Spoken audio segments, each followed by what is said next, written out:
Good evening there, everybody. What is happening? Hopefully, y'all are having a wonderful day today.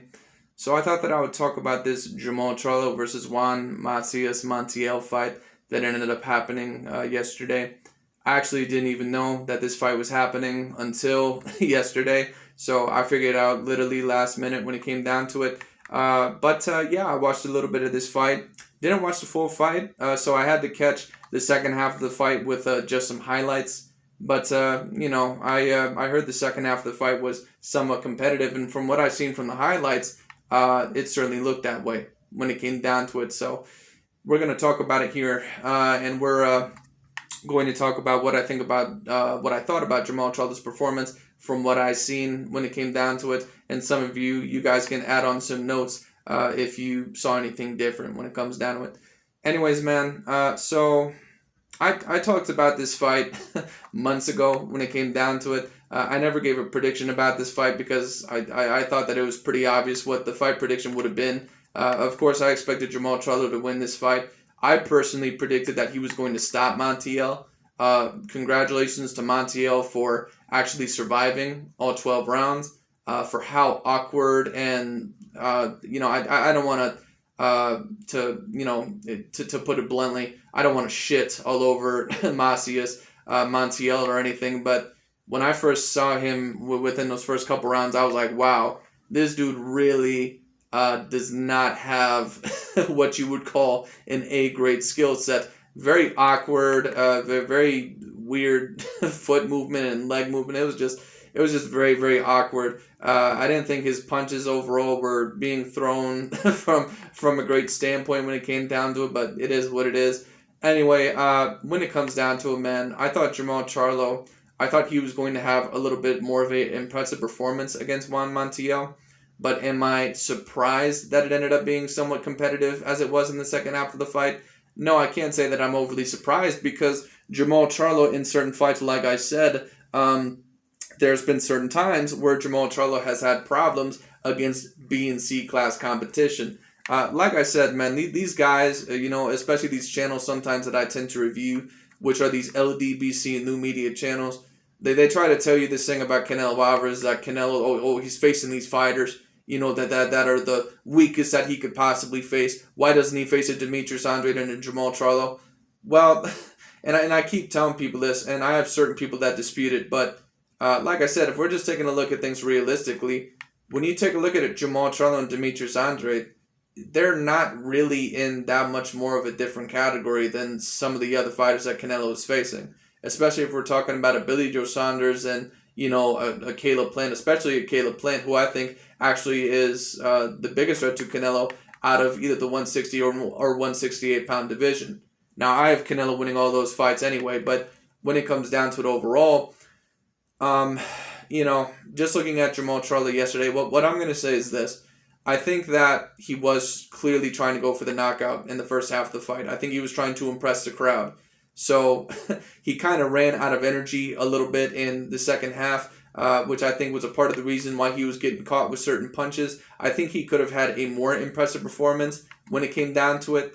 But in the second half, when it came down to it, Juan Montiel, he was able to kind of get on him and overall was able to actually stagger him actually with a couple of shots. There was a couple of times here where Charlo, he was staggered. He was a little bit hurt against Juan Montiel. Montiel doesn't have a decent enough amount of power. And on top of that, Charlo, he was getting hit with some headshots and some body shots that really were affecting him as well, that were causing him to back up and kind of get hurt a little bit in this fight. Now, once again, I think if Jermall Charlo, I think if he would have done this tactically, from the beginning and overall would have tried his 100%, strategy, I think that he probably could have got away with, being very dominant in the fight, at least from the standpoint overall to where he clearly probably would have not lost a moment in the fight because Juan Montiel, he really wasn't able to land a whole lot in the first half of that fight. And it really wasn't until Jermall Charlo kind of tired himself out, in my opinion, and kind of fought with him on the inside that Juan Montiel was able to land something. But it is what it is. Juan Montiel was able to give him some problems. And one thing I do want to talk about is that Jermall Charlo did seem a little bit tired. And I'm not going to say overall that, maybe he has big stamina issues, but this is actually the first time that I've seen Jermall Charlo have those type of stamina issues when it comes down to. This also is the first time. Now, I missed the Sergey Derevyanchenko fight, so maybe something different happened there. From the highlights that I seen of that fight, it looked like Jermall Charlo had a very, very great performance. But Jermall Charlo also is a fighter that tends not to throw a whole lot. And a certain amount of people, maybe don't get what I mean by that. I'm going to compare Jermall Charlo's skill set a lot to Danny Garcia. I think, actually, to be honest with you, I think they're very much the same fighter. Both of them rely a lot on their counterpunching ability, and they do have very good counterpunching ability, but they're not as good at counterpunchers as they like to think, at least not against the A-class fighters when it comes down to it. And that's why a lot of the times, sometimes they will lose rounds in certain times because they rely a little bit too much on the pot shots and a little bit too much on the 1-2s or the one-shot counters instead of letting the hands go and throwing the combinations. And that's why sometimes Danny Garcia has lost some of the bigger fights in his career. Not only that, but Danny Garcia, he does have an A-grade skill set in my opinion, but he just can't compete with the guys like Keith Thurman and Errol Spence and those guys when it comes down to he just can't compete with them. Sean Porter he can somewhat compete with, but when it comes down to it, those other guys, he's just not going to be able to compete with them. Jermall Charlo, he might very well be somewhat in the same boat, but the problem is that I can't really 100% definitively say that because I haven't really seen what Jermall Charlo has looked like against A-grade competition. Now, he did knock out J-Rock Williams, but I'm not really sure if you would call J-Rock Williams an A-grade fighter. And a certain amount of people would disagree. I also got to do another video on Jermall Charlo not being on the top 10 pound-for-pound list on a certain amount of lists because you got a certain amount of people that are trying to blame racism for that when it comes down to when, to be quite honest with you, I don't think racism is the deal. Jermall Charlo would not be on my top 10 pound-for-pound list either. But we're going to talk about that in another video. But when it comes down to the overall Jermall Charlo, I would think that he would even be less deserving to be on a pound-for-pound list because he just really has not fought all that great a competition. I'm not saying that there's not decent fighters on his resume here and there, but the J-Rock Williams fight is still the best win to this day, and I'm not sure if you would argue that J-Rock Williams is an A-grade fighter. So it is what it is. That's up to you. But when it comes down to it overall, I would really need to see Jermall Charlo against the Demetrius Andrade, against the David Benavidez, against the Caleb Plant, maybe also against the Billy Joe Saunders, if Billy Joe Saunders were to come back in anywhere near the same form that he was before he broke his orbital eye bone. So that would be something. But when it comes down to it, like I said, both Danny Garcia and Jermall Charlo, they remind me a lot of each other. And on top of that, both of them don't necessarily have A-grade head movement, so you'll see them get caught with a certain amount of jabs, especially and certain straight punches because they don't always have A-grade head movement. Sometimes they're a little bit too heavy on their feet when it comes down to it. So we'll see. This is why I keep saying that, in my opinion, Jermall Charlo, even though he is an A-grade fighter, I think he's tailor-made for Canelo Alvarez. And a lot of people may disagree. I think that Jermall Charlo, I think he could be at his absolute 100% best. The best I've ever seen Jermall Charlo look in his career was against Sergey Derevyanchenko, who's a decent B-class fighter, who gives, certain A-class fighters a lot of problems. We've seen the problems that he gave Danny Jacobs and the problems that he gave Gennady Golovkin. So, obviously, he's a decent fighter, and the fact that Jermall Charlo was able to dominate him the way that he did is very impressive. But when it comes down to it, there's also a certain amount of other times that Jermall Charlo, that he will struggle against B and C class competition. And I see a certain amount of people that say, Jermall Charlo, he just didn't look the same to me at all. Well, if you've been watching Jermall Charlo long enough, really ever since the inception of his career, at least when he started getting bigger, you know that really this is not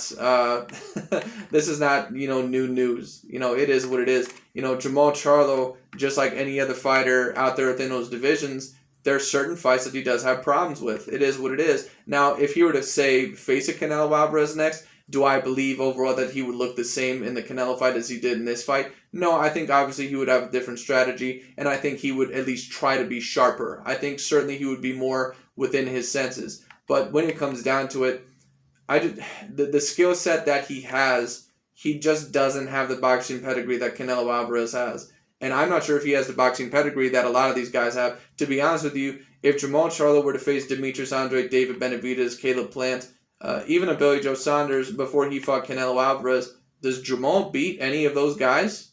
I'm not sure if he does when it comes down to it, personally, in my opinion. In fact, I think that you could debate that all those guys would be the favorite, besides maybe David Benavidez and maybe Billy Joe Saunders. But the rest of the Caleb Plant and Demetrius Andrade, I would personally favor over Jermall Charlo, because I just think that they have more in their tool set when it comes down to it, in their toolbox, excuse me. Jermall Charlo, I think, is an A-grade fighter, don't get me wrong, and he could possibly beat all those fighters as well, you never know. But when it comes down to it, I still see a lot of the same old faults that I see. Now, I like the fact that Ronnie Shields, who I think is a terrific trainer, told Jermall Charlo to, I like that he told him to let his hands go a little bit in the early part of the fight. I remember that, and overall, I think that that's good advice, because Jermall Charlo sometimes does need to let his hands go a little bit more than what he does. Like I said, just a lot like Danny Garcia, sometimes he relies on the counter-punching ability and the pot shots a little bit too much, and he doesn't have that, A-plus counter-punching ability, or, that accuracy like his old sparring partner, Araceli Lara, did. Like a prime Araceli Lara, when Lara would counter-shot people, when he would counter-punch people, when he would pot-shot people,